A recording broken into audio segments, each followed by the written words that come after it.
Ce qu'on n'a jamais dit sur l'origine et l'avenir de l'homme, Spinoza expose la vérité imaginée.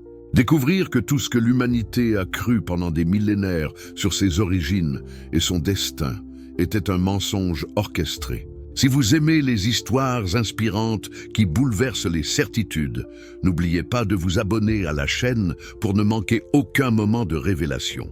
D'ailleurs, dites-moi en commentaire de quel pays vous regardez cette vidéo et à quelle heure vous la découvrez. Si vous êtes sur mobile, laissez un hype dans les commentaires. Cela aide énormément à faire découvrir ces vérités à plus de personnes. Aujourd'hui, nous plongeons dans les révélations les plus troublantes de Baruch Spinoza, un homme qui a osé défier non seulement l'Église catholique, mais l'ensemble du système de croyances qui gouvernait l'Europe du XVIIe siècle. Mais qui était vraiment cet homme dont les idées étaient si dangereuses qu'elles ont été bannies, brûlées et censurées pendant des siècles? Pourquoi ses contemporains l'appelaient-ils le plus dangereux des hommes? Et surtout, pourquoi ses découvertes sur la nature humaine restent-elles si perturbantes aujourd'hui? L'introduction, l'homme qui a osé défier Dieu. Nous sommes en 1656 à Amsterdam, dans le quartier juif portugais. Un jeune homme de 24 ans se tient debout face aux dirigeants de sa communauté. Son nom, Bento de Spinoza, bientôt connu sous le nom de Baruch Spinoza. Ce qui va se passer dans les minutes qui suivent changera non seulement sa vie, mais ébranlera les fondements, même de la pensée occidentale. Pouvez-vous imaginer le courage qu'il faut pour regarder dans les yeux les autorités religieuses de votre communauté et leur dire que leur Dieu n'existe pas tel qu'ils le conçoivent, que leurs textes sacrés ne sont que des constructions humaines, que leurs promesses d'immortalité ne sont que des illusions consolatrices? C'est exactement ce que fit Spinoza ce jour-là.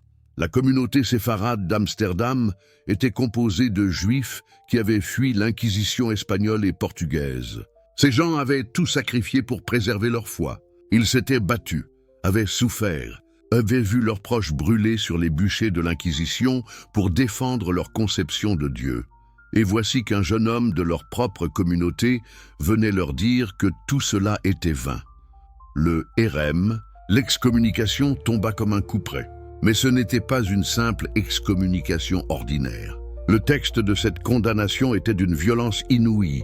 Qu'il soit maudit le jour, qu'il soit maudit la nuit, qu'il soit maudit quand il se couche, et qu'il soit maudit quand il se lève, qu'il soit maudit quand il sort, et qu'il soit maudit quand il entre. Les autorités ne se contentaient pas de l'exclure.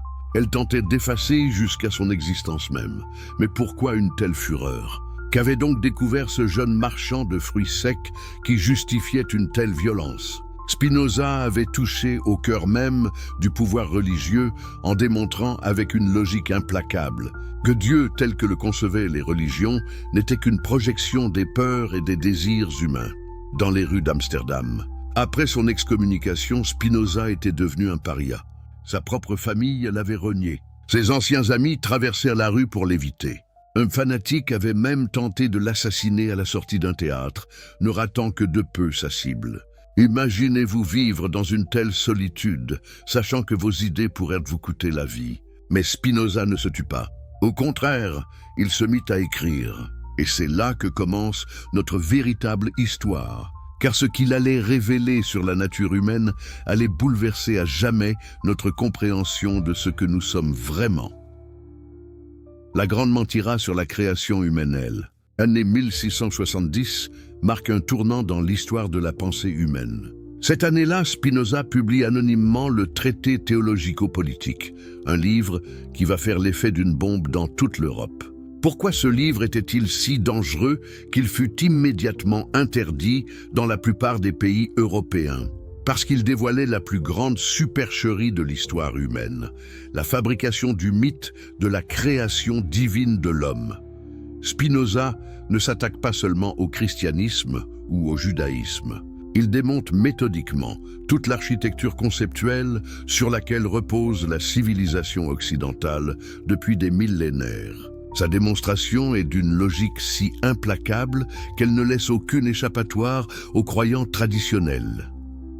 Reprenons depuis le début. Comment l'humanité en est-elle venue à croire qu'elle avait été créée par un être suprême? Spinoza nous explique que cette croyance ne vient pas d'une révélation divine, mais d'un processus psychologique très humain, l'ignorance des causes véritables. Imaginez nos ancêtres primitifs face aux phénomènes naturels qu'ils ne comprenaient pas. Le tonnerre gronde, la foudre frappe, les tremblements de terre détruisent leurs abris. Comment expliquer ces forces terrifiantes? L'esprit humain, incapable de supporter l'incertitude, invente des explications. Et la plus rassurante de toutes, c'est d'imaginer que ces forces sont contrôlées par des êtres semblables aux humains, mais infiniment plus puissants. Mais pourquoi spécifiquement l'idée d'un créateur unique et personnel? Spinoza révèle que cette conception est le produit d'une évolution politique et sociale très précise. Dans les sociétés primitives, chaque tribu avait ses dieux locaux. Mais quand des empires se forment, quand des peuples se unifient, il faut un Dieu unique pour légitimer le pouvoir unique. Le monothéisme n'est pas une révélation spirituelle, c'est une innovation politique. L'histoire d'Adam et d'Ève n'est pas différente des milliers de mythes de création qu'on trouve dans toutes les cultures humaines. Mais pourquoi celle-ci a-t-elle eu un succès si particulier? Spinoza identifie plusieurs raisons psychologiques profondes. D'abord, ce mythe répond au narcissisme fondamental de l'espèce humaine. L'homme se croit le centre de l'univers, et le récit de la Genèse le confirme dans cette illusion. Tout l'univers aurait été créé pour lui. Les animaux, les plantes, les étoiles, tout existerait pour servir l'humanité. Quelle satisfaction pour l'ego humain! Ensuite, ce mythe résout apparemment le problème du mal. Si les humains souffrent, c'est parce qu'ils ont désobéi à leur créateur. Cette explication dédouane Dieu de toute responsabilité dans la souffrance humaine et reporte la faute sur les victimes elles-mêmes. Quel système de contrôle plus parfait pourrait-on imaginer? Enfin, ce mythe promet une solution, la rédemption. Si l'homme est déchu, il peut être sauvé, mais seulement par la soumission aux représentants terrestres du Créateur. Voilà comment une histoire apparemment spirituelle devient un instrument de domination politique. Mais Spinoza va plus loin dans son analyse. Il démontre que l'idée même d'un Dieu créateur séparé de sa création est logiquement contradictoire. Comment un être parfait pourrait-il avoir des désirs ou des besoins qui le pousseraient à créer quoi que ce soit? Comment un être immuable pourrait-il passer de l'inaction à l'action? Comment un être infini pourrait-il créer quelque chose en dehors de lui-même? Ces contradictions logiques révèlent que le Dieu des religions n'est qu'une projection anthropomorphique. Les humains créent Dieu à leur image, puis prétendent que c'est l'inverse qui s'est produit. Cette inversion est le cœur de l'aliénation religieuse selon Spinoza. L'analyse spinozienne ne s'arrête pas là. Il étudie comment cette fabrication mythologique s'est institutionnalisée. Comment des hommes ordinaires ont-ils réussi à convaincre des millions de personnes qu'ils étaient les intermédiaires obligés entre l'humanité et son créateur? L'histoire nous montre un processus récurrent. Dans chaque société, certains individus revendiquent un accès privilégié au divin. Ils se présentent comme prophètes, prêtres ou révélateurs. Comment distinguer les vrais prophètes des charlatans? Spinoza répond: il n'y a pas de différence, car il n'y a pas de vrais prophètes. Ce que nous appelons prophétie ou révélation divine peut toujours s'expliquer par des causes naturelles. L'histoire de Moïse en est un exemple parfait. Selon le récit biblique, Moïse aurait reçu directement de Dieu les tables de la loi. Mais Spinoza analyse ce récit avec les outils de la critique historique. Qui nous dit que Moïse a existé? Les seules sources sont les textes bibliques eux-mêmes, écrits des siècles après les événements qu'ils prétendent rapporter. Et même si Moïse a existé, qui nous dit qu'il a vraiment reçu les commandements directement de Dieu? Seul Moïse prétend avoir été témoin de cette révélation. Aucun autre témoin ne peut la confirmer. Plus troublant encore, Spinoza démontre que les soi-disant commandements divins reflètent parfaitement les besoins politiques d'une tribu nomade tentant de s'organiser en nation. L'interdiction du meurtre, du vol, de l'adultère ne sont pas des révélations divines, mais des nécessités sociales évidentes. Toute société qui ne les adopterait pas se désagrégerait rapidement. Mais alors, pourquoi présenter ces règles sociales comme des commandements divins? Parce que cela leur donne une autorité absolue et incontestable. Si ces règles viennent simplement des hommes, on peut les discuter, les modifier, les rejeter. Si elles viennent de Dieu, elles deviennent intouchables et éternelles. Voilà comment se construit ce que Spinoza appelle la superstition organisée. Des règles sociales nécessaires sont présentées comme des révélations divines. Des leaders politiques se présentent comme des intermédiaires du divin. Et progressivement, toute une caste sacerdotale se forme, qui tire son pouvoir de sa prétendue proximité avec le divin. Cette analyse spinozienne éclaire d'un jour nouveau toute l'histoire des religions. Pourquoi les prêtres ont-ils toujours combattu le développement des sciences? Parce que chaque découverte scientifique rétrécit le domaine de l'inexpliqué, donc le domaine où peut s'exercer leur autorité basée sur le mystère. Pourquoi les religions ont-elles toujours encouragé l'ignorance du peuple? Parce qu'un peuple éduqué pose des questions dérangeantes. Il veut des preuves, des démonstrations, des explications rationnelles. Il ne se contente plus d'autorités invérifiables. Pourquoi les religions promettent-elles toujours des récompenses dans une autre vie plutôt que dans celle-ci? Parce que des promesses invérifiables ne peuvent jamais être démenties. Si un charlatan promet la richesse ici-bas, on peut vérifier s'il tient parole. S'il promet le bonheur éternel après la mort, personne ne peut revenir témoigner de son mensonge. Cette compréhension spinozienne de la genèse des religions révèle pourquoi elles résistent si violemment à toute critique rationnelle. Elles ne défendent pas des vérités révélées, elles défendent des systèmes de pouvoir. Elles ne protègent pas Dieu, elles protègent leurs privilèges terrestres. Mais la révélation la plus troublante de Spinoza concerne la nature véritable de l'être humain. Si nous ne sommes pas des créatures spéciales, faites à l'image d'un Dieu personnel, que sommes-nous réellement?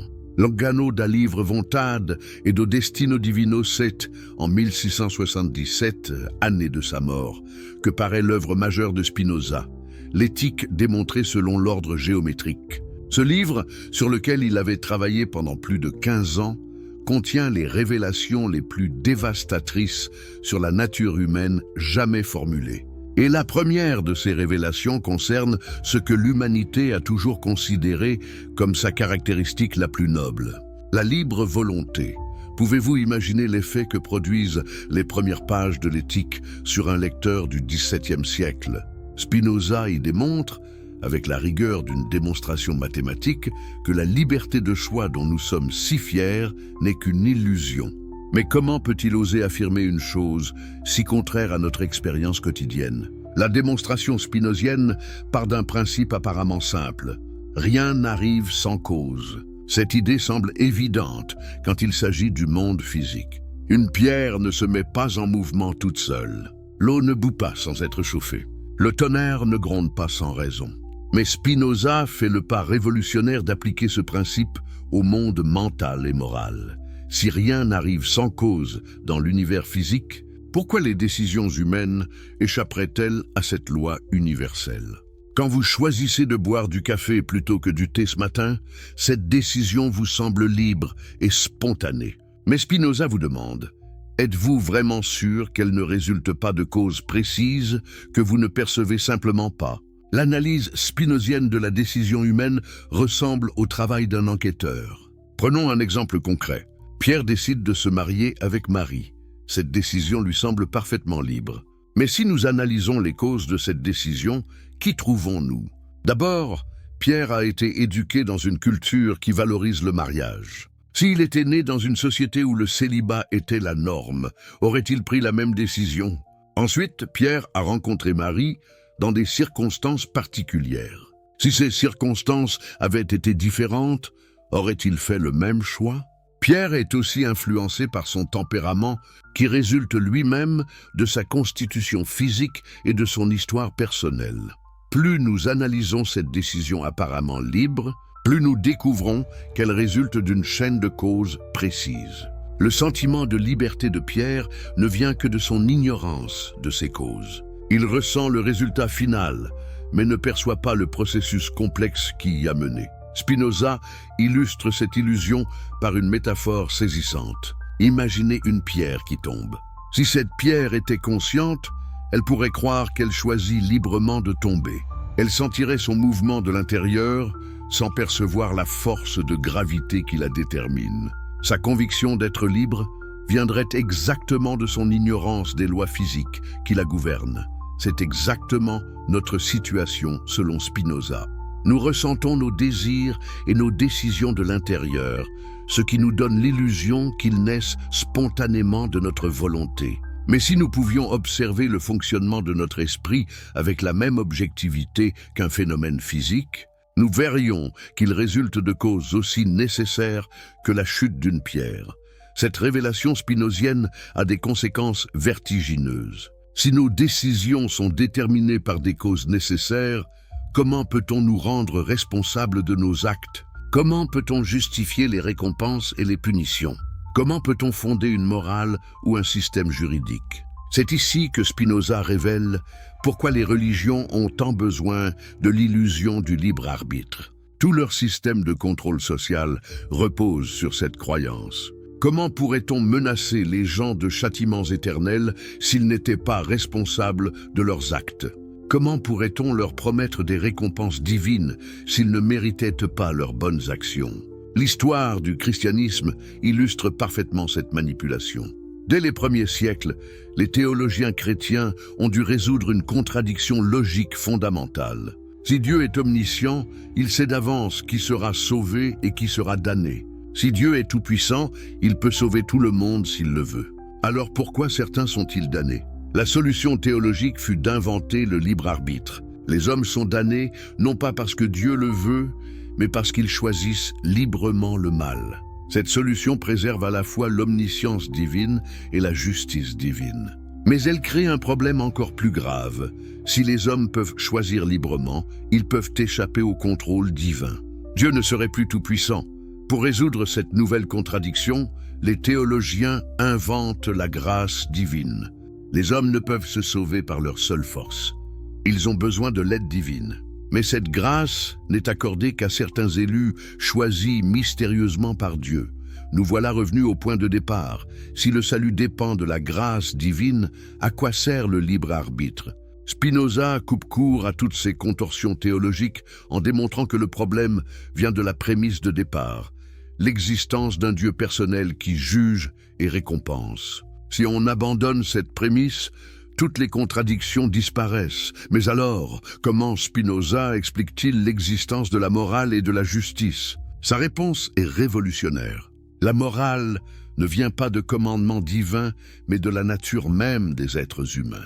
Les actions que nous appelons bonnes sont celles qui augmentent notre puissance d'agir et notre joie. Les actions que nous appelons mauvaises sont celles qui diminuent cette puissance et produisent de la tristesse. Cette morale naturelle ne repose pas sur l'obéissance à des règles arbitraires, mais sur la compréhension de ce qui nous rend vraiment heureux. Un homme qui comprend sa vraie nature agira nécessairement de façon à augmenter sa joie et celle des autres, car il comprendra que son bonheur est lié au bonheur de ses semblables. Cette révélation spinozienne transforme complètement notre compréhension de l'éducation et de la politique. Au lieu d'essayer de contrôler les comportements par la menace et la récompense, il faut aider les gens à comprendre leur vraie nature et leurs vrais intérêts. Un homme qui comprend sera nécessairement vertueux, non par obéissance, mais par intelligence. L'histoire confirme cette intuition spinozienne. Les sociétés les plus pacifiques et les plus prospères ne sont pas celles où la religion exerce le plus de contrôle, mais celles où l'éducation et la libre pensée sont le plus développées. La morale véritable naît de la connaissance, non de l'ignorance. Mais la révélation la plus troublante de Spinoza concerne le destin humain. Si nous ne sommes pas libres de nos choix, si nous ne sommes pas jugés par un Dieu personnel, quel est le sens de notre existence? Pourquoi vivons-nous? Vers quoi tendons-nous? La vraie nature de l'esprit humain, 1675, 2 ans avant sa mort, Spinoza reçoit la visite d'un jeune théologien allemand, Heinrich Oldenburg. Cette rencontre, rapportée dans leur correspondance, nous révèle l'une des découvertes les plus révolutionnaires du philosophe hollandais sur la nature de l'esprit humain. Oldenburg, troublé par les implications de la philosophie spinozienne, pose la question qui hante tous ses contemporains. Si l'âme n'est pas immortelle et séparée du corps, comme vous le prétendez, que reste-t-il de la dignité humaine? Que nous distingue des animaux? Pourquoi ne pas vivre comme des bêtes, puisque nous ne sommes que des bêtes? La réponse de Spinoza va bouleverser toute la conception occidentale de la conscience humaine. Mais pour comprendre sa portée révolutionnaire, il faut d'abord saisir contre quoi elle s'insurge. Depuis Platon, la philosophie occidentale enseigne que l'homme est composé de deux substances distinctes, un corps matériel et mortel et une âme immatérielle et immortelle. Cette conception dualiste imprègne profondément le christianisme. L'âme serait emprisonnée dans le corps, comme dans une prison. La mort libérerait l'âme de cette prison terrestre pour lui permettre de rejoindre sa vraie patrie céleste. Cette vision dualiste de l'homme a des implications pratiques considérables. Elle justifie le mépris du corps et du monde matériel. Elle encourage l'ascétisme et la mortification. Elle promet que nos souffrances terrestres seront compensées par des joies éternelles. Elle fonde l'espoir d'une vie après la mort, où justice sera enfin rendue. Spinoza démolit cet édifice conceptuel d'un seul coup. Sa démonstration est d'une simplicité fulgurante. L'esprit et le corps ne sont pas deux substances différentes, mais deux aspects de la même réalité. Votre esprit n'est rien d'autre que l'idée de votre corps. Cette formulation peut sembler abstraite, mais ses implications sont vertigineuses. Cela signifie que votre conscience n'existe pas indépendamment de votre cerveau. Quand votre cerveau est altéré par l'alcool, la drogue ou la maladie, votre conscience est altérée de la même façon. Quand votre cerveau meurt, votre conscience individuelle meurt avec lui. Mais attention, Spinoza ne dit pas que l'esprit humain n'est rien que matière. Il dit quelque chose de beaucoup plus subtil et révolutionnaire. La matière et l'esprit sont deux façons de concevoir la même réalité fondamentale. Tout ce qui existe a un aspect matériel et un aspect mental. Mais ces deux aspects ne sont que les deux faces d'une même pièce. Cette découverte spinozienne anticipe de plusieurs siècles les découvertes de la neuroscience moderne. Aujourd'hui, nous savons effectivement que chaque état de conscience correspond à un état particulier du cerveau. Nous savons que la personnalité peut être modifiée par des lésions cérébrales. Nous savons que les émotions sont liées à la chimie du cerveau. Spinoza avait deviné tout cela par la seule force de la logique. Mais la révélation spinozienne va plus loin. Si l'esprit est l'idée du corps, cela signifie que plus un corps est complexe et organisé, plus l'esprit correspondant est développé. Un cristal a un esprit très simple. Une plante a un esprit plus développé. Un animal a un esprit encore plus complexe. Et l'homme a l'esprit le plus développé que nous. Connaissions. Cette gradation continue de la conscience dans la nature élimine la frontière absolue que la tradition chrétienne établit entre l'homme et le reste de la création. Nous ne sommes pas des âmes tombées du ciel et emprisonnées dans la matière. Nous sommes des produits de l'évolution naturelle, des expressions particulièrement complexes et raffinées de la créativité universelle. Cette vision spinozienne transforme complètement notre rapport à notre propre corps. Au lieu de le mépriser comme une prison de l'âme, nous devons l'honorer comme l'expression matérielle de notre être. Au lieu de le mortifier par l'ascétisme, nous devons le développer et l'épanouir. La santé physique et la santé mentale ne sont pas séparées. Elles sont deux aspects de la même harmonie. L'histoire de la médecine confirme cette intuition spinozienne. Pendant des siècles, la médecine occidentale a traité le corps comme une machine dont il fallait réparer les pièces défectueuses. Mais progressivement, nous redécouvrons l'unité psychosomatique de l'être humain. Nous comprenons que les émotions influencent la santé physique et que la santé physique influence l'état psychologique, la conception spinozienne de l'esprit. Révèle aussi pourquoi la connaissance a un pouvoir libérateur si extraordinaire. Si l'esprit est l'idée du corps, connaître c'est développer des idées plus adéquates de ce que nous sommes et de ce qui nous entoure. Plus nous comprenons les causes qui nous déterminent, plus nous pouvons orienter ces causes dans le sens de notre épanouissement. C'est là que Spinoza révèle le secret de la véritable liberté humaine. Nous ne sommes pas libres au sens où nous pourrions échapper aux lois de la nature. Mais nous pouvons devenir libres au sens où nous pouvons comprendre ces lois et les utiliser intelligemment. Un navigateur n'est pas libre d'ignorer les vents et les courants, mais il peut comprendre leurs lois et s'en servir pour atteindre sa destination. Cette liberté par la connaissance explique pourquoi l'éducation est si fondamentale dans la vision spinozienne. Un homme ignorant est esclave de forces qu'il ne comprend pas. Il est ballotté par ses passions comme une feuille par le vent. Mais un homme qui comprend sa propre nature et celle du monde peut diriger intelligemment sa vie vers ce qui lui convient vraiment. Cette révélation éclaire d'un jour nouveau l'histoire de l'oppression humaine. Pourquoi les tyrans ont-ils toujours cherché à maintenir leur peuple dans l'ignorance? Parce que l'ignorance rend manipulable. Un peuple qui ne comprend pas les mécanismes du pouvoir peut être trompé par des promesses heureuses et des explications fallacieuses. Pourquoi? Les religions ont-elles toujours découragé l'étude rationnelle de la nature? Parce que chaque découverte scientifique révèle que le monde obéit à des lois naturelles, non à la volonté arbitraire d'un Dieu personnel. La science libère l'humanité de la dépendance envers les prétendus intermédiaires du divin. Mais la découverte la plus troublante de Spinoza concerne la nature des émotions humaines. Si l'esprit et le corps ne font qu'un, nos émotions ne sont pas des fautes morales à réprimer, mais des forces naturelles à comprendre et à diriger. Cette révélation va transformer notre compréhension de la nature humaine et de la voie vers le bonheur. La conception spinozienne des passions humaines représente une révolution copernicienne en psychologie. Pendant des siècles, la tradition chrétienne a enseigné que nos émotions étaient des conséquences du péché originel. La colère, la peur, le désir sexuel, l'orgueil, l'envie, tous ces sentiments étaient considérés comme des marques de notre nature déchue. La voie vers la sainteté passait par leur suppression ou leur sublimation. Spinoza révèle que cette approche est non seulement erronée, mais dangereuse. Nos émotions ne sont pas des accidents ou des maladies de l'âme. Elles sont l'expression même de notre vitalité, de notre puissance d'exister et d'agir. Les réprimer, c'est nous affaiblir. Les comprendre et les orienter intelligemment, c'est nous renforcer. Cette analyse spinozienne s'appuie sur une compréhension révolutionnaire de ce qu'est une émotion. Selon lui, toute émotion est une variation de notre puissance d'agir.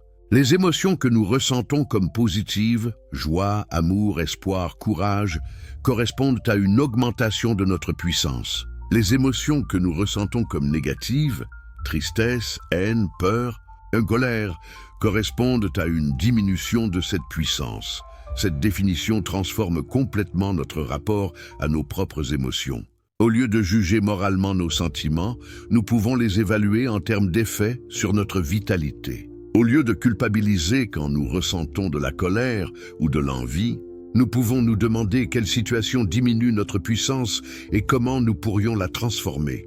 L'histoire de la psychologie moderne confirme cette intuition spinozienne.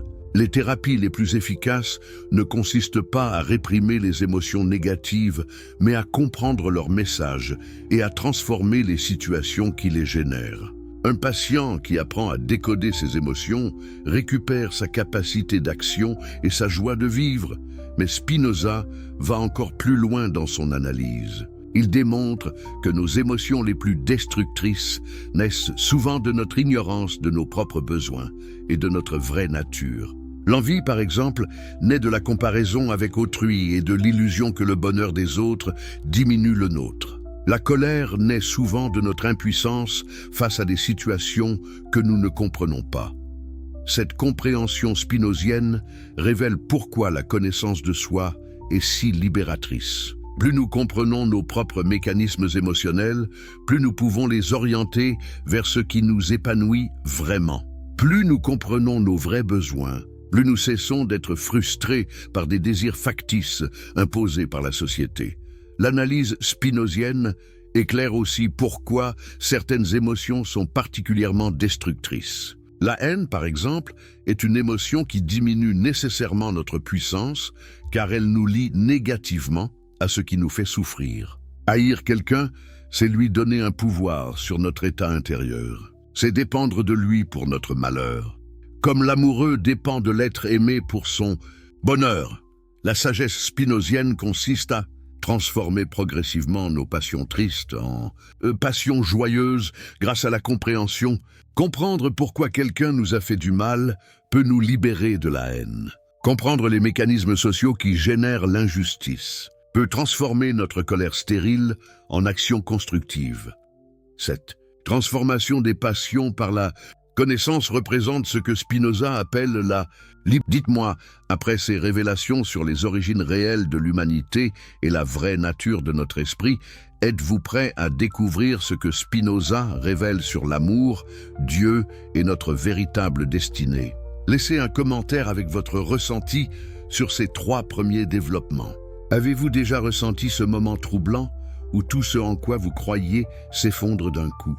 Si vous appréciez les histoires qui transforment radicalement votre vision du monde, n'hésitez pas à vous abonner à la chaîne pour ne rater aucune révélation. D'ailleurs, écrivez-moi en commentaire de quel pays vous nous regardez et à quelle heure vous découvrez cette vérité. Si vous êtes sur mobile, mettez un hype en commentaire. Cela aide énormément à diffuser ces découvertes révolutionnaires. Nous voici arrivés au cœur des révélations les plus déstabilisantes de Spinoza. Ce que vous allez découvrir maintenant va non seulement ébranler vos convictions religieuses, mais transformer votre compréhension même de l'amour, de Dieu et de votre destinée éternelle. L'amour intellectuel de Dieu et la nature, la révolution spirituelle, l'année 1676, marque un tournant dramatique dans la vie de Spinoza. Âgé de 44 ans, le philosophe sait que sa santé décline rapidement. Les poussières de verre qu'il inhale quotidiennement dans son atelier de polissage de lentilles sont en train de détruire ses poumons. Mais c'est précisément cette proximité de la mort qui va lui inspirer ses révélations les plus profondes sur la nature véritable de l'amour divin.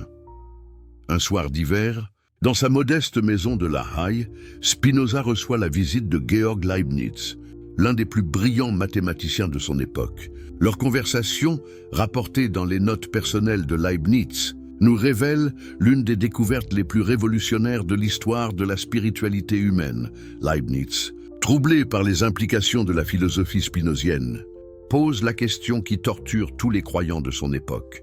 Si vous niez l'existence d'un Dieu personnel qui nous aime et nous juge, que reste-t-il de la spiritualité? Comment peut-on encore parler d'amour de Dieu? Que devient la relation personnelle entre l'homme et son Créateur?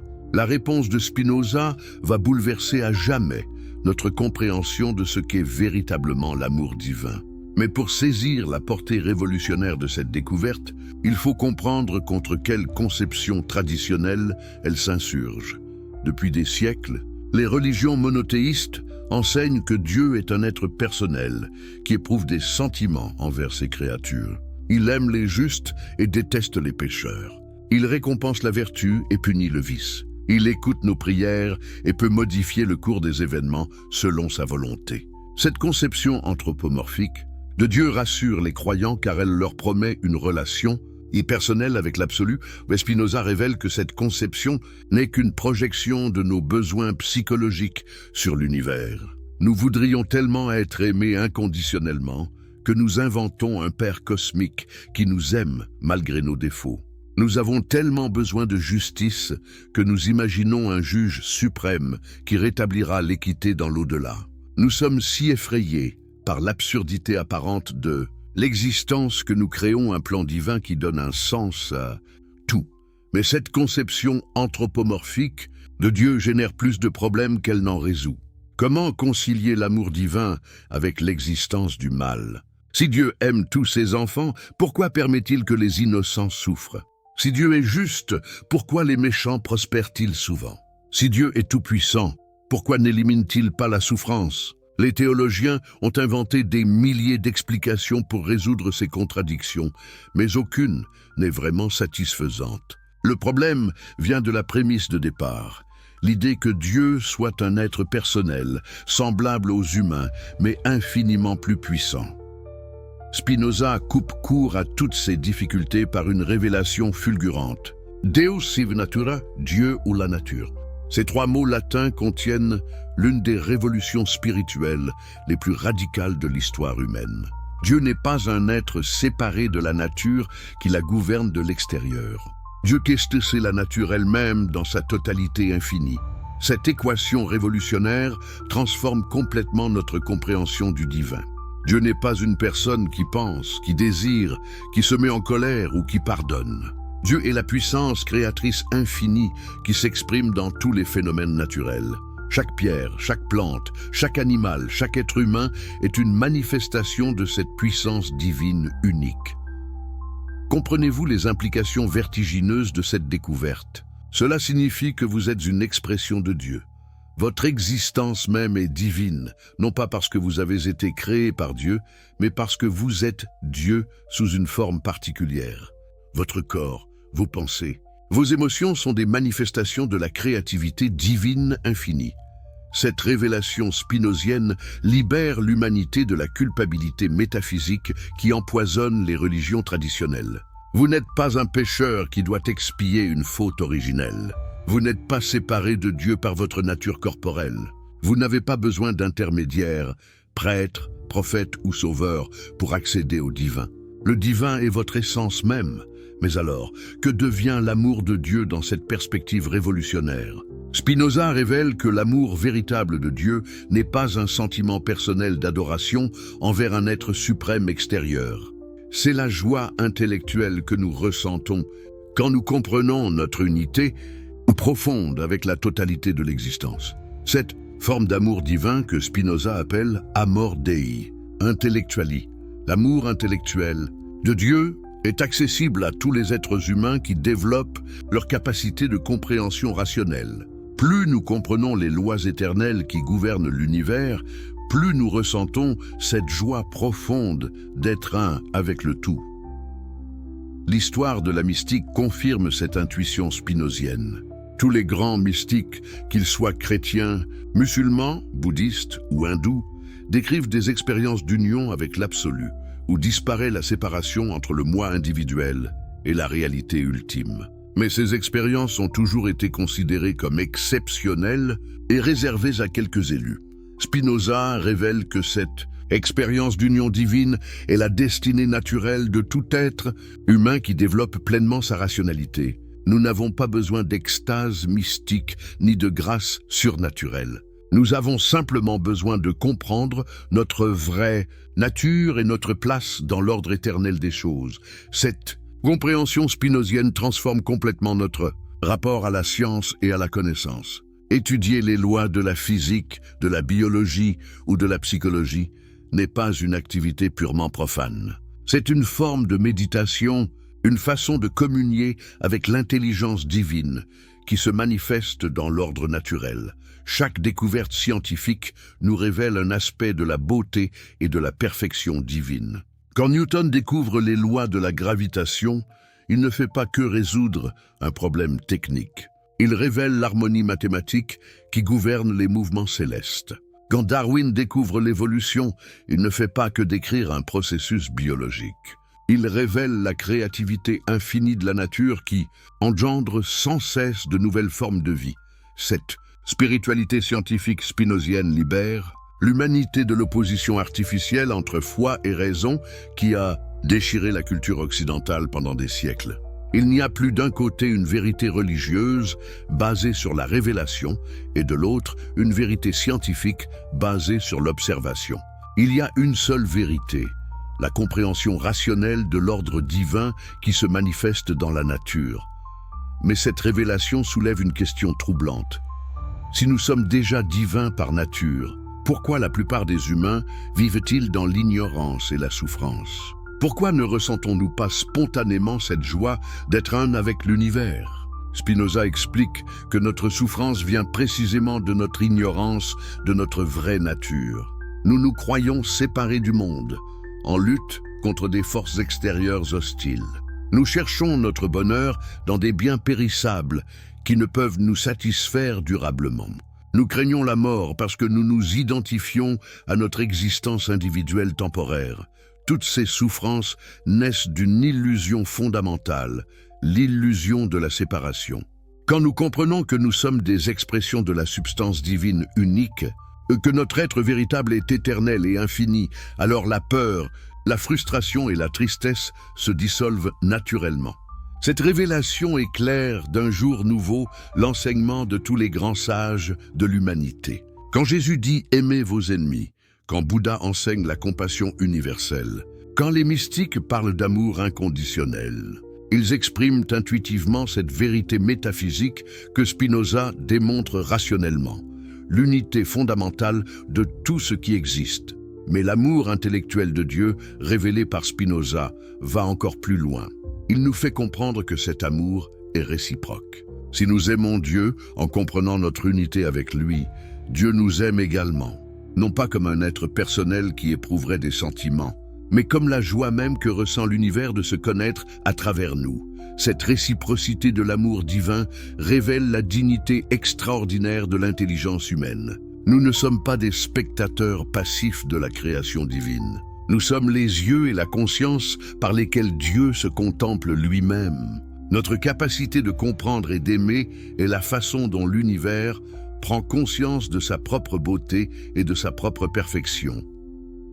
La société humaine et le pouvoir politique. La dénonciation de la manipulation théocratique, elle, année 1670, restera dans l'histoire comme celle où fut publié anonymement l'un des livres les plus dangereux jamais écrits, le Traité théologico-politique de Spinoza. Pourquoi ce livre provoqua-t-il une telle tempête dans toute l'Europe? Parce qu'il révélait pour la première fois les mécanismes secrets par lesquels le pouvoir religieux manipule les masses pour maintenir sa domination politique. Imaginez l'effet de ce livre sur les dirigeants de l'époque. Voici un ouvrage qui démontre méthodiquement que les prophètes étaient des imposteurs, que les miracles sont des supercheries, que les livres sacrés sont des compilations humaines pleines d'erreurs et de contradictions. Mais surtout, ce livre révèle comment ces mensonges religieux servent à légitimer des systèmes politiques oppressifs. La genèse de ce livre révolutionnaire remonte aux années de jeunesse de Spinoza dans la communauté juive d'Amsterdam. Le jeune Bento avait alors accès aux archives de la synagogue portugaise, aux manuscrits anciens, aux commentaires rabbiniques accumulés pendant des siècles. Mais au lieu d'y trouver la confirmation de sa foi, il découvrit un amas de contradictions, d'anachronismes et de manipulations qui ébranlèrent ses convictions les plus profondes. Comment les textes censés avoir été dictés par Dieu lui-même pouvaient-ils contenir tant d'erreurs factuelles? Comment les récits de Moïse pouvaient-ils décrire des événements postérieurs à sa mort? Comment les différents livres de la Bible pouvaient-ils se contredire sur des points essentiels? Et surtout, pourquoi ces incohérences étaient-elles systématiquement occultées par les autorités religieuses? La réponse que découvrit Spinoza bouleversa sa compréhension de la nature humaine. Les religions ne sont pas des révélations divines, mais des constructions politiques. Elles n'ont pas pour but de révéler la vérité sur Dieu, mais de contrôler les comportements humains. Elles ne libèrent pas l'esprit, mais l'asservissent à des autorités terrestres qui prétendent représenter la volonté céleste. Cette découverte explique pourquoi Spinoza fut excommunié avec une violence si extraordinaire. Il ne remettait pas seulement en question quelques dogmes particuliers, il dévoilait le secret le mieux gardé de tous les pouvoirs religieux. Leur nature fondamentalement politique. L'analyse spinozienne de la genèse du pouvoir politique révèle un processus récurrent dans l'histoire humaine. À l'origine, les sociétés humaines s'organisent naturellement selon la loi du plus fort. Les individus les plus puissants physiquement dominent les plus faibles. Mais cette domination brutale est instable, car elle provoque sans cesse des révoltes et des vengeances. Pour stabiliser leur pouvoir, les dominants inventent la légitimation religieuse. Ils ne prétendent plus commander par leur seule force, mais au nom d'une autorité divine supérieure. Cette stratégie est d'une efficacité redoutable, car elle transforme l'obéissance politique en devoir moral et la révolte en sacrilège. L'histoire de Moïse illustre parfaitement ce mécanisme selon Spinoza. Que nous révèlent vraiment les textes bibliques sur ce personnage? Un homme qui fuit l'Égypte avec un groupe de fugitifs et qui doit les organiser en nation pour survivre dans le désert. Comment peut-il imposer son autorité à cette masse hétéroclite et rebelle? En prétendant qu'il ne commande pas en son nom propre, mais au nom de Yahvé, le Dieu unique qu'il a choisi comme prophète. Cette stratégie de légitimation divine présente plusieurs avantages décisifs. D'abord, elle rend l'autorité incontestable, puisqu'elle émane prétendument de Dieu lui-même. Ensuite, elle culpabilise toute opposition en la présentant comme une rébellion contre la volonté divine.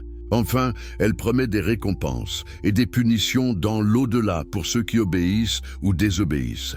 Mais Spinoza va plus loin dans son analyse. Il démontre que cette manipulation religieuse du politique ne fonctionne que parce qu'elle exploite des faiblesses psychologiques universelles de l'espèce humaine.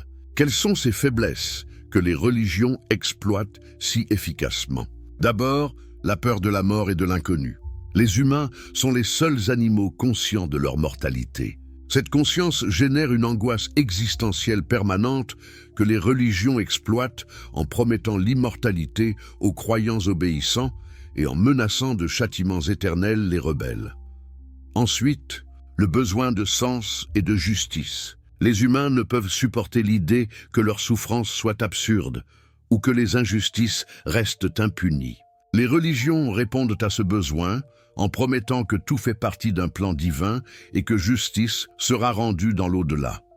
Enfin, le désir d'être aimé inconditionnellement. Les humains aspirent à un amour parfait qui les accepte malgré leurs défauts. Les religions satisfont ce désir en présentant Dieu comme un Père aimant qui pardonne toutes les fautes à ceux qui se repentent sincèrement. Ces besoins psychologiques sont légitimes et compréhensibles. Le problème, selon Spinoza, c'est que les religions les exploitent pour maintenir les masses dans l'ignorance et la dépendance. Au lieu d'aider les humains à surmonter leurs peurs et leurs frustrations par la connaissance rationnelle, elles les entretiennent pour mieux les contrôler. L'histoire de l'Église catholique illustre parfaitement cette analyse spinozienne.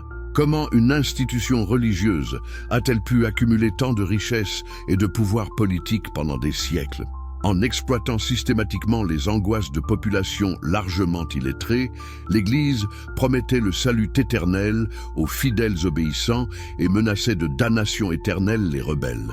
Elle vendait des indulgences pour racheter les péchés et organisait des croisades pour canaliser les violences vers des ennemis extérieurs. Elle maintenait le peuple dans l'ignorance pour éviter qu'il pose des questions dérangeantes sur la cohérence de ses dogmes. Mais le génie manipulateur de l'Église ne s'arrêtait pas là. Elle avait compris que le contrôle des consciences passait par le contrôle de l'éducation.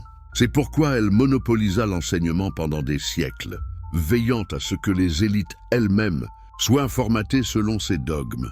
Cette stratégie explique pourquoi l'émergence de la science moderne rencontra une résistance si féroce de la part des autorités religieuses. Galilée ne fut pas condamné parce que ses découvertes astronomiques étaient fausses, mais parce qu'elles remettaient en question l'autorité de l'Église sur la définition de la vérité. Spinoza révèle que cette résistance religieuse à la science n'est pas accidentelle.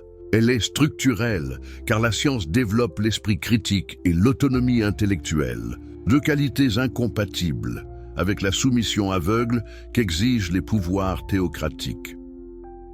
L'analyse spinozienne éclaire aussi pourquoi les régimes théocratiques sont toujours intolérants. La tolérance suppose qu'on admette la possibilité que d'autres aient raison.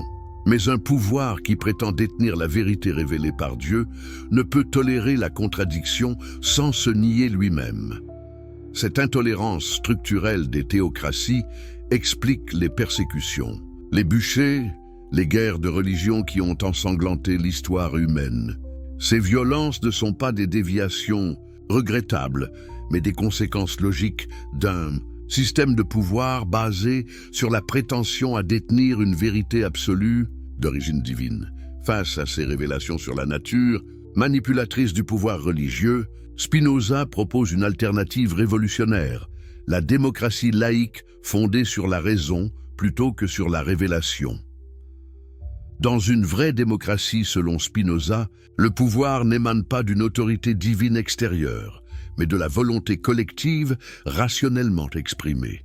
Les lois ne sont pas des commandements éternels et immuables, mais des conventions humaines qui peuvent être modifiées si l'expérience prouve qu'elles sont inadéquate. Cette conception démocratique du politique suppose que les citoyens soient éduqués et capables d'exercer leur jugement critique. C'est pourquoi Spinoza insiste tant sur l'importance de l'éducation rationnelle et de la liberté de penser. Une démocratie ne peut fonctionner qu'avec des citoyens libres de penser par eux-mêmes.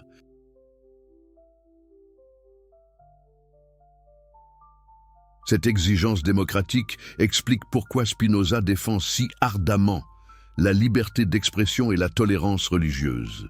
Dans une société démocratique, chacun doit pouvoir exprimer ses convictions sans crainte de persécution, car c'est seulement dans la confrontation libre des idées que peut émerger la vérité. Mais Spinoza ne se fait aucune illusion sur la difficulté de cette transformation démocratique. Il sait que les masses préfèrent souvent la sécurité de l'obéissance à la responsabilité de la liberté. Il sait que les élites religieuses et politiques ne renonceront pas facilement à leurs privilèges. Il sait que le passage de la théocratie à la démocratie sera long et difficile.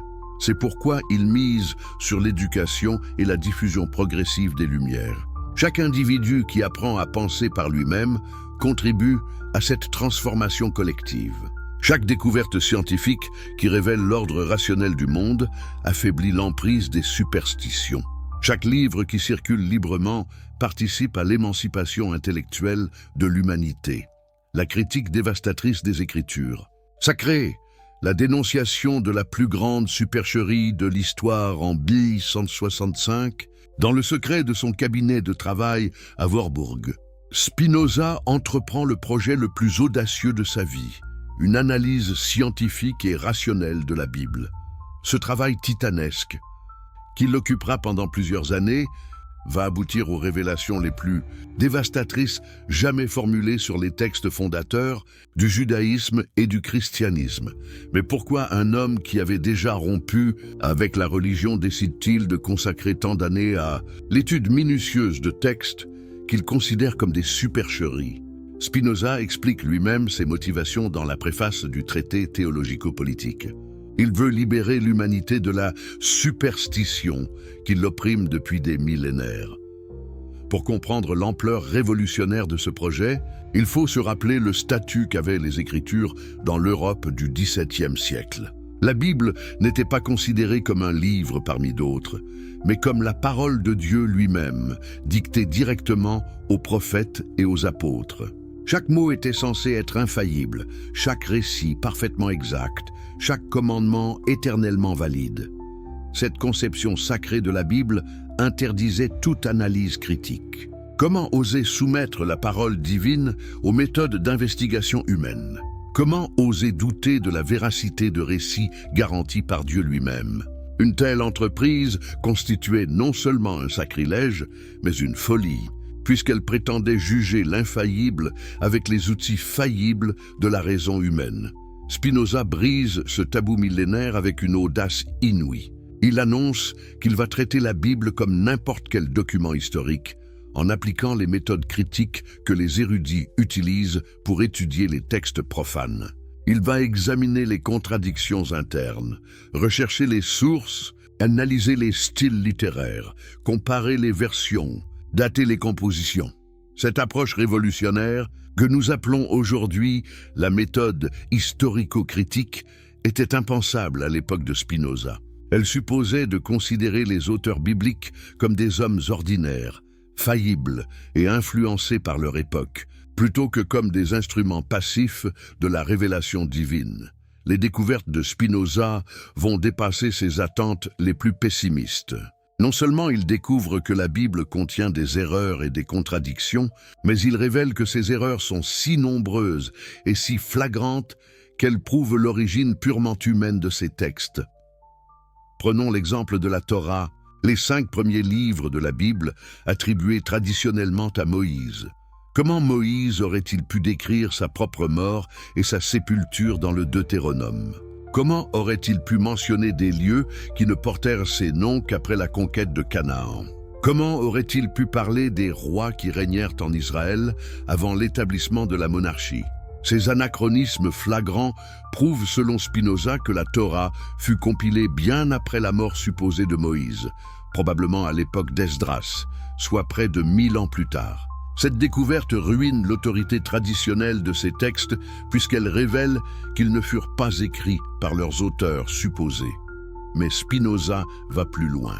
Il démontre que les différents livres bibliques se contredisent systématiquement sur des points essentiels.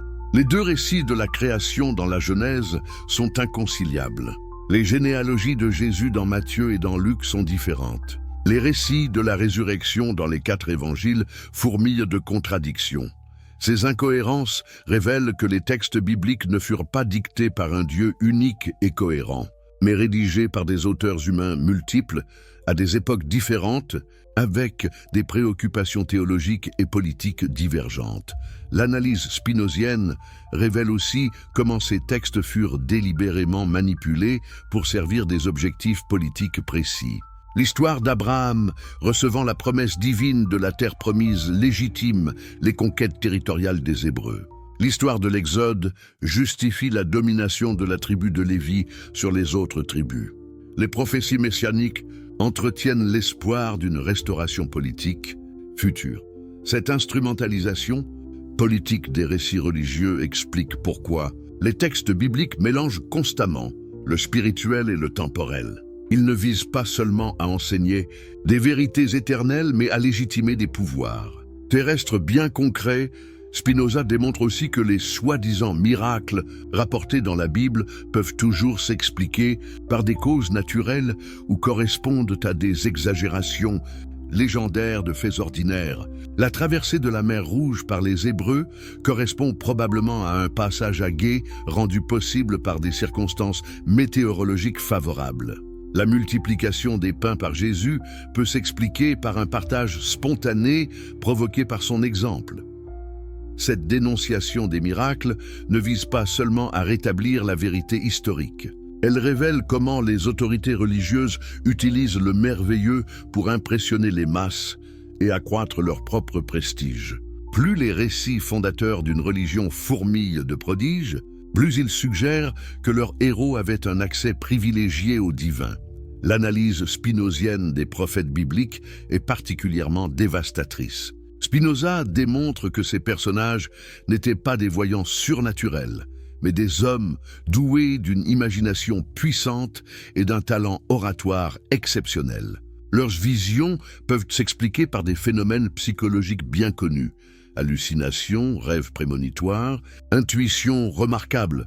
Cette explication naturelle des prophéties ne diminue pas nécessairement leur valeur morale ou poétique, mais elle détruit leur prétention à l'infaillibilité divine. Un prophète peut avoir des intuitions géniales sur l'évolution de son époque sans pour autant recevoir de révélations surnaturelles. Spinoza révèle aussi comment les prédictions prophétiques furent souvent rédigées après coup, quand les événements annoncés s'étaient déjà produits. Cette technique de la prophétie post-eventum était courante dans la littérature antique et explique pourquoi certaines prophéties bibliques semblent si précises. L'analyse spinozienne du Nouveau Testament n'est pas moins dévastatrice. Spinoza démontre que les évangiles ne furent pas écrits par les apôtres eux-mêmes, mais par des disciples de la 2e ou 3e génération, plusieurs décennies après les événements rapportés. Cette distance temporelle explique les embellissements légendaires et les contradictions entre les différentes versions. Plus troublant encore, Spinoza révèle que les évangiles ne visaient pas seulement à rapporter l'enseignement de Jésus, mais à légitimer l'autorité de l'Église naissante. C'est pourquoi ils insistent tant sur les prérogatives accordées par Jésus à Pierre et aux apôtres. Ces récits servent à justifier l'organisation hiérarchique du christianisme primitif. Cette découverte éclaire d'un jour nouveau les conflits théologiques qui déchirèrent le christianisme primitif. Les différentes communautés chrétiennes se disputaient l'héritage du Christ en mettant en avant des traditions différentes. Les textes qui furent finalement retenus comme canoniques sont ceux qui correspondaient aux besoins politiques de l'Église victorieuse. Spinoza révèle aussi comment la doctrine de l'incarnation divine du Christ fut progressivement élaborée pour des raisons plus politiques que théologiques. En divinisant Jésus, l'Église primitive s'appropriait une autorité absolue puisqu'elle prétendait être l'héritière directe de Dieu fait homme. Cette analyse spinozienne explique pourquoi l'Église combattit si violemment les hérésies qui niaient la divinité du Christ. Il ne s'agissait pas seulement de préserver la pureté doctrinale, mais de défendre les fondements mêmes du pouvoir ecclésiastique. L'ensemble de ces découvertes mène Spinoza à une conclusion révolutionnaire. Les Écritures sacrées ne sont pas des révélations divines, mais des documents humains qui reflètent les préoccupations. Cette conclusion libère l'humanité d'un joug intellectuel millénaire. Si les textes sacrés ne sont pas infaillibles, les hommes retrouvent le droit et le devoir de chercher la vérité par leurs propres moyens. La raison redevient l'arbitre suprême de la connaissance humaine. Cette émancipation intellectuelle explique pourquoi le traité théologico-politique de Spinoza fut immédiatement mis à l'index par l'Église catholique et interdit dans la plupart des pays protestants. Les autorités religieuses comprenaient instinctivement que ce livre minait les fondements mêmes de leur pouvoir, mais elles ne purent empêcher la diffusion clandestine de ces idées révolutionnaires. Les exemplaires du livre circulèrent sous le manteau dans toute l'Europe cultivée. Les idées spinoziennes inspirèrent les philosophes des Lumières, qui achevèrent l'œuvre de démystification, commencée par le solitaire de La Haye. Aujourd'hui, 3 siècles plus tard, les découvertes de Spinoza sont confirmées par tous les travaux d'exégèse scientifique. Aucun spécialiste sérieux ne défend plus l'origine mosaïque du Pentateuque ou l'attribution traditionnelle des évangiles. La méthode historico-critique inaugurée par Spinoza est devenue la norme dans toutes les universités du monde. Cette victoire posthume de Spinoza révèle la puissance libératrice de la vérité. Malgré les persécutions, malgré les censures, malgré les menaces, la lumière de la connaissance rationnelle finit toujours par triompher des ténèbres de la superstition. L'humanité avance lentement mais sûrement vers sa majorité intellectuelle. Ces révélations sur l'amour divin, le pouvoir politique et les textes sacrés vous ont-elles ouvert les yeux sur des manipulations que vous soupçonniez? Partagez en commentaire ce qui vous a le plus marqué dans ces découvertes spinoziennes. Vous pensez connaître l'avenir que nous réserve Spinoza? Préparez-vous à découvrir des vérités sur le futur de l'humanité qui vont transformer votre vision de notre destinée collective. Si vous adorez les récits qui révolutionnent votre compréhension du monde, abonnez-vous immédiatement à la chaîne pour ne manquer aucune révélation.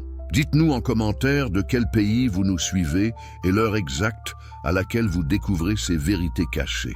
Et si vous regardez sur mobile, n'hésitez pas à hyper dans les commentaires, cela aide énormément à propager ces découvertes capitales. Ce que vous allez apprendre maintenant va bien au-delà des critiques religieuses de Spinoza. Il s'agit de rien moins que de sa vision prophétique de ce que deviendra l'humanité quand elle se sera enfin libérée des chaînes de la superstition. Une humanité transformée, régénérée, mais enfin digne de sa nature divine. Le futur de l'humanité sans les illusions religieuses. La prophétie spinozienne de la libération l'hiver 1676 s'annonce particulièrement rigoureux à La Haye.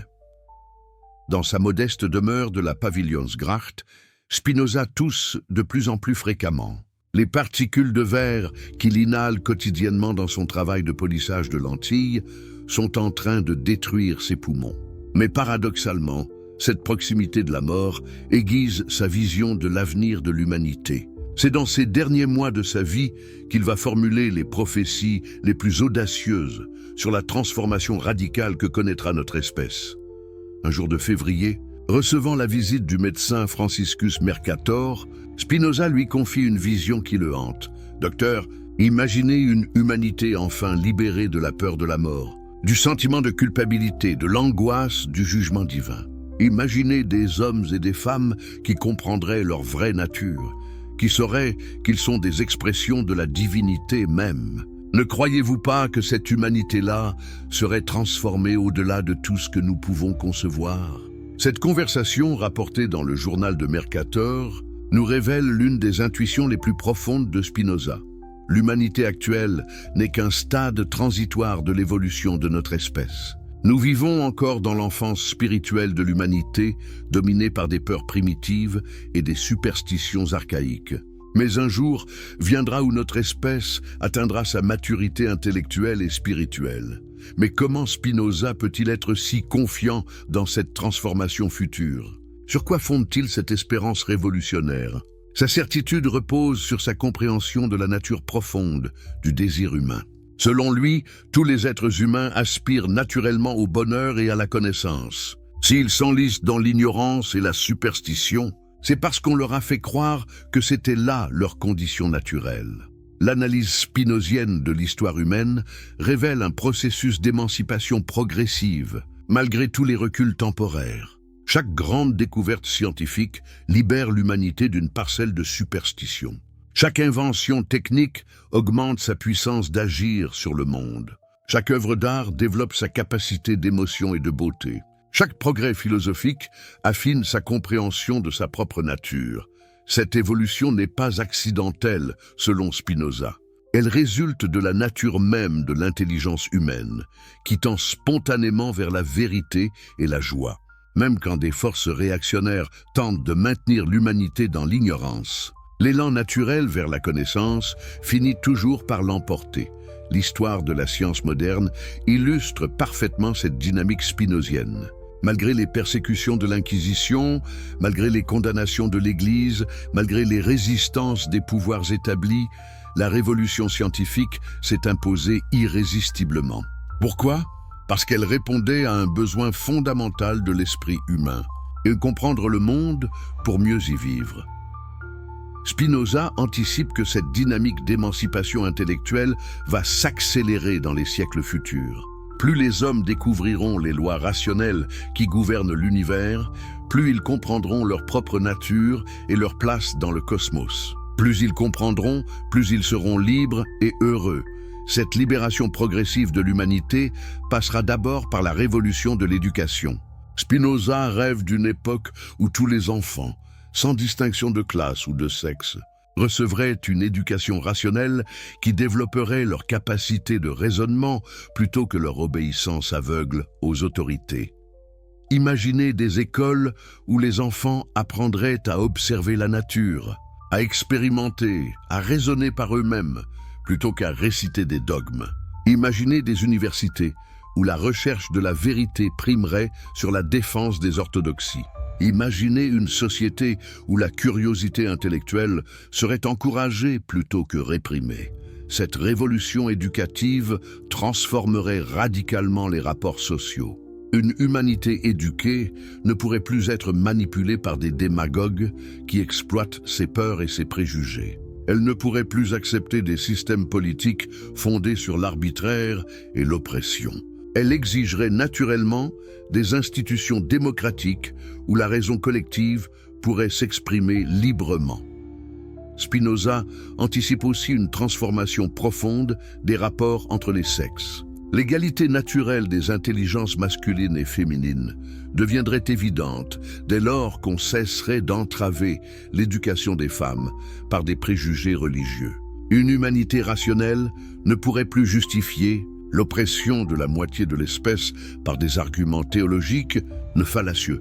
Cette émancipation féminine aurait des conséquences révolutionnaires sur l'organisation sociale. Cette nouvelle spiritualité ne reposerait plus sur la soumission à des dogmes révélés, mais sur l'émerveillement devant la beauté et l'intelligibilité du cosmos. Chaque découverte scientifique deviendrait une forme de méditation. Chaque contemplation de la nature deviendrait une communion avec le divin immanent.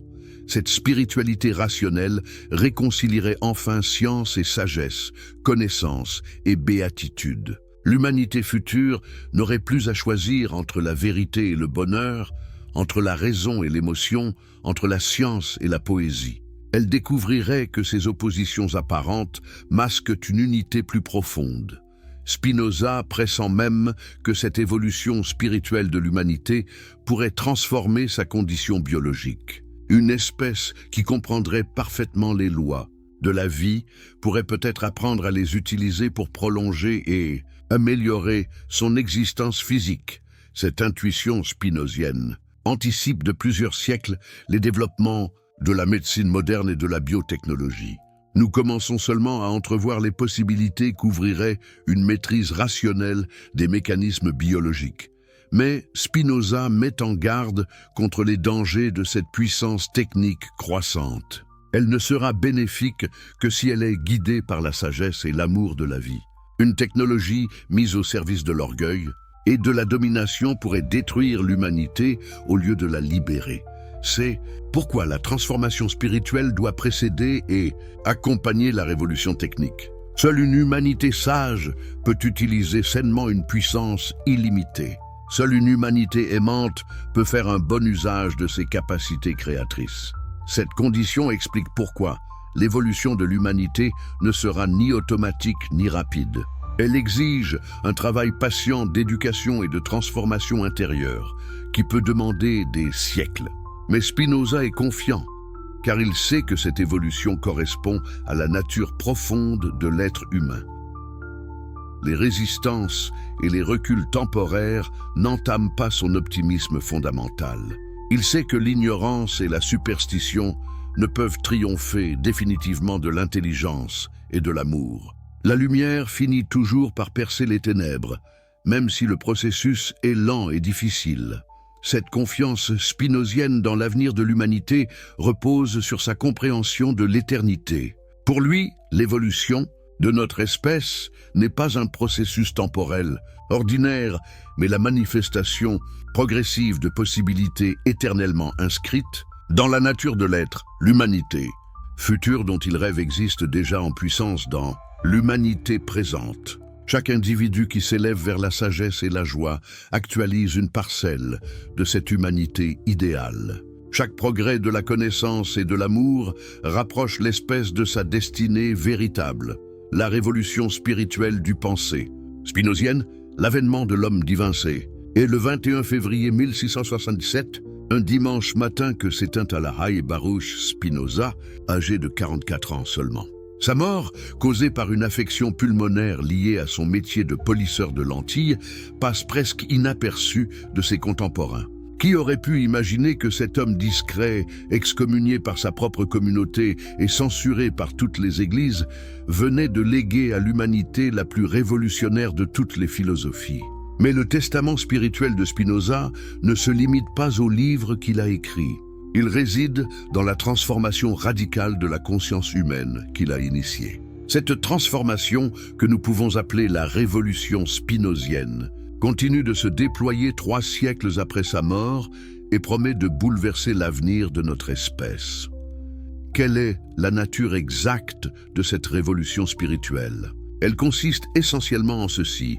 Spinoza a révélé à l'humanité qu'elle était divine par nature, non par grâce ou par exception, mais par sa constitution métaphysique même. Cette révélation change tout, car elle libère l'être humain de la culpabilité, de la dépendance et de la peur qui ont empoisonné son existence pendant des millénaires. Imaginez l'effet de cette découverte sur un individu qui en saisit pleinement la portée. Soudain, il comprend qu'il n'a pas besoin d'être sauvé par une autorité extérieure, car il n'est pas perdu. Il comprend qu'il n'a pas à expier une faute originelle, car il n'y a jamais eu de chute. Il comprend qu'il n'a pas à mendier l'amour divin, car il heurte cet amour sous une forme particulière. Cette prise de conscience transforme radicalement son rapport à l'existence. Au lieu de subir sa vie comme une épreuve imposée par un juge mystérieux, il la vit comme l'expression créatrice de la puissance divine qu'il incarne. Au lieu de craindre la mort comme un châtiment ou un néant, il l'accepte comme une transformation naturelle de l'énergie cosmique qu'il représente temporairement. Mais cette transformation individuelle n'est que le début de la révolution spinozienne. Car cette nouvelle conscience de soi transforme nécessairement les rapports sociaux. Comment pourrait-on haïr, exploiter ou dominer des êtres qu'on reconnaît comme des expressions de la même divinité que soi? Comment pourrait-on accepter l'injustice envers des manifestations de l'absolu? L'histoire des idées confirme cette intuition spinozienne. Partout où se diffusent les conceptions démocratiques et humanistes, on retrouve l'influence directe ou indirecte de la révolution philosophique inaugurée par Spinoza. Les droits de l'homme, l'abolition de l'esclavage, l'émancipation des femmes, la tolérance religieuse, tous ces progrès de la civilisation humaine s'enracinent dans une nouvelle conception de la dignité humaine que Spinoza a été le premier à formuler clairement. Cette dignité ne vient plus de ce que l'homme aurait été créé à l'image de Dieu par un acte arbitraire de la toute-puissance divine. Elle vient de ce que l'homme est Dieu, sous la forme particulière d'un être pensant et aimant. Cette différence apparemment subtile a des conséquences révolutionnaires, car elle rend cette dignité inaliénable et universelle.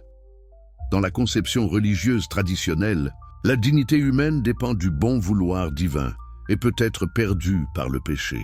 Dans la conception spinozienne, elle est constitutive de l'être humain et ne peut jamais être supprimée. Un criminel reste une expression de la divinité, même si c'est une expression altérée et souffrante. Cette compréhension transforme radicalement l'approche de la justice et de l'éducation. Au lieu de punir le mal pour satisfaire une justice vindicative, on cherche à guérir les causes qui l'ont produit. Au lieu de condamner moralement les erreurs, on s'efforce de les corriger par la compréhension et l'amour. La révolution spinozienne transforme aussi notre rapport à la nature et à l'univers. En révélant que la nature est Dieu, Spinoza sacralise le cosmos tout entier. Chaque être, du plus humble au plus complexe, devient une théophanie, une manifestation du divin. Cette vision écologique, avant la lettre, fonde une éthique de respect, universelle, qui dépasse largement l'anthropocentrisme des religions traditionnelles. Cette sacralisation de la nature explique pourquoi la philosophie spinozienne inspire aujourd'hui les mouvements écologiques les plus profonds. Elle fournit le fondement métaphysique d'une éthique environnementale qui ne repose plus sur des considérations utilitaires, mais sur la reconnaissance de la valeur intrinsèque de tous les êtres. Mais la dimension la plus révolutionnaire de la spiritualité spinozienne concerne notre rapport au temps et à l'éternité, en démontrant que notre essence véritable participe de l'éternité divine. Spinoza libère l'être humain de l'angoisse existentielle qui naît de la conscience de la mortalité. Cette libération ne consiste pas à nier la réalité de la mort physique, mais à comprendre que ce qui meurt n'est que l'aspect temporel et périssable de notre être. Ce qui en nous comprend, aime et crée participe de l'éternité divine et ne peut pas périr. Cette immortalité n'est pas une récompense accordée aux méritants, mais la condition métaphysique de tout être pensant. Cette transformation de la conscience temporelle a des implications sociales considérables. Une humanité qui comprendrait sa participation à l'éternité développerait naturellement une vision à long terme de ses projets. Elle cesserait de sacrifier l'avenir au présent, les générations futures aux profits immédiats, la durabilité à la rentabilité. La révolution spinozienne transforme aussi notre compréhension de l'amour et de la sexualité. En révélant que le corps est l'expression matérielle de l'esprit divin, Spinoza sacralise la dimension charnelle de l'existence humaine. L'amour physique devient une forme de communion spirituelle, une célébration de la créativité divine qui s'exprime dans l'union des corps et des âmes. Cette spiritualisation de l'éros libère la sexualité humaine de la culpabilisation religieuse qui l'a empoisonnée pendant des siècles. Elle permet de retrouver l'innocence naturelle du désir sans pour autant tomber dans la licence ou la vulgarité. L'amour vrai devient une forme d'art de vivre. L'art devient ainsi une forme de connaissance intuitive qui nous permet de saisir directement l'harmonie divine qui sous-tend l'apparente diversité du monde. La contemplation esthétique devient une forme de méditation, un exercice spirituel qui élève l'âme vers sa source éternelle. Cette compréhension spinozienne de l'art explique pourquoi les plus grands créateurs ont souvent été des mystiques implicites, des êtres qui pressentaient l'unité divine du réel à travers leurs œuvres. Bach composant ses cantates, Michel-Ange sculptant ses Pietas, Shakespeare écrivant ses tragédies, tous participaient inconsciemment de cette révélation de la beauté divine. La révolution spinozienne influence aussi notre compréhension de la science et de la technique. En révélant que les lois naturelles sont des expressions de la nécessité divine, Spinoza sacralise la recherche scientifique. Découvrir une loi physique, c'est dévoiler un aspect de l'intelligence divine. Inventer une technique, c'est prolonger la créativité cosmique. Cette spiritualisation de la science transforme la motivation du chercheur. Il ne travaille plus seulement pour satisfaire sa curiosité ou pour acquérir du pouvoir sur la nature. Il œuvre pour révéler la beauté cachée de l'univers, pour manifester la gloire de la création divine dont il fait partie. Cette nouvelle éthique scientifique pourrait révolutionner l'usage que l'humanité fait de ses découvertes techniques. Une science inspirée par l'amour de la vérité et du bien commun développerait naturellement des technologies au service de l'épanouissement de tous les êtres, non de la domination de quelques-uns, mais la transformation la plus profonde, initiée par Spinoza, concerne notre rapport à la souffrance et au mal. En révélant que le mal n'est qu'une privation de bien, une diminution temporaire de la puissance divine qui nous constitue, il libère l'humanité du scandale métaphysique que représente l'existence du mal dans un monde créé par un Dieu bon. Cette compréhension ne minimise pas la réalité de la souffrance, mais elle en transforme le sens. La souffrance n'est plus un châtiment incompréhensible infligé par un juge mystérieux. Elle devient un signal qui nous indique que nous nous éloignons de notre nature véritable, un appel à retrouver l'harmonie avec nous-mêmes et avec le cosmos. Cette transformation de l'expérience de la souffrance ouvre des perspectives thérapeutiques révolutionnaires. Au lieu de subir passivement nos maux en attendant une hypothétique rédemption, nous pouvons apprendre à les déchiffrer comme des messages de notre sagesse intérieure et à les transformer par la compréhension et l'amour. La conclusion finale. L'héritage éternel de Spinoza pour l'humanité future, nous voici parvenus au terme de cette exploration des révélations les plus profondes de Baruch Spinoza sur l'origine et l'avenir de l'humanité. Mais ce terme n'est qu'un commencement, car les idées que nous avons découvertes continuent de germer dans la conscience collective de notre espèce et promettent de la transformer de façon encore imprévisible. Que retiendrons-nous de cette plongée dans l'univers spinozien?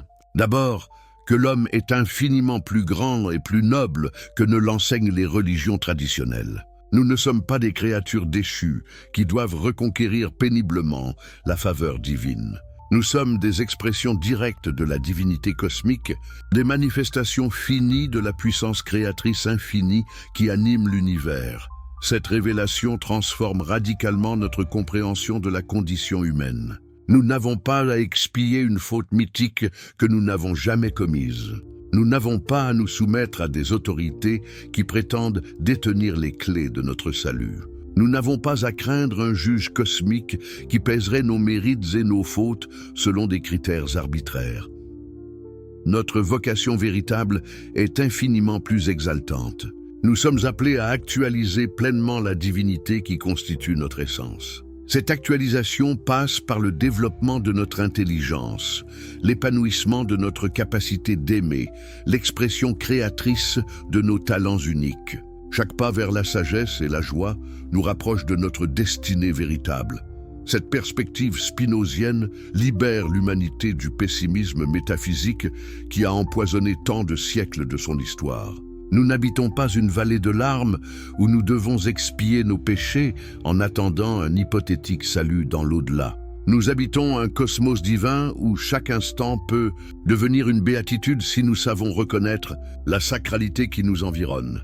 Cette transformation de perspective influence tous les domaines de l'existence humaine. L'éducation devient l'art de révéler à chaque enfant sa nature divine, plutôt que de lui inculquer l'obéissance à des dogmes extérieurs. La politique devient l'organisation collective de la liberté et de l'épanouissement de tous, plutôt que la gestion des rapports de force entre les groupes sociaux.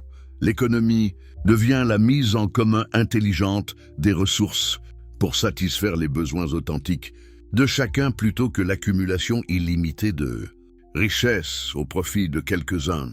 L'art devient l'expression de la beauté divine qui habite le Créateur. Plutôt que la recherche de la gloire ou du profit, la science devient la révélation progressive de l'intelligence, un cosmique plutôt que l'accumulation de pouvoirs techniques sur la nature.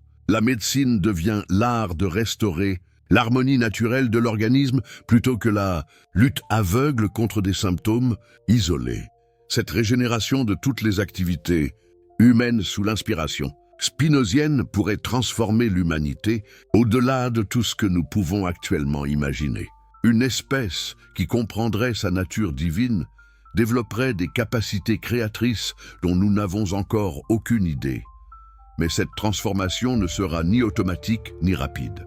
Elle exige un travail patient de conversion intérieure qui peut demander des générations. Chaque individu qui s'éveille à sa vraie nature contribue à cette métamorphose collective. Mais le processus global dépasse largement la durée d'une vie humaine. C'est pourquoi l'œuvre de Spinoza garde toute sa pertinence 3 siècles après sa mort. Les vérités qu'il a découvertes sont éternelles, car elles concernent la structure même de la réalité. Elles ne peuvent pas devenir obsolètes, seulement être redécouvertes et approfondies par chaque génération.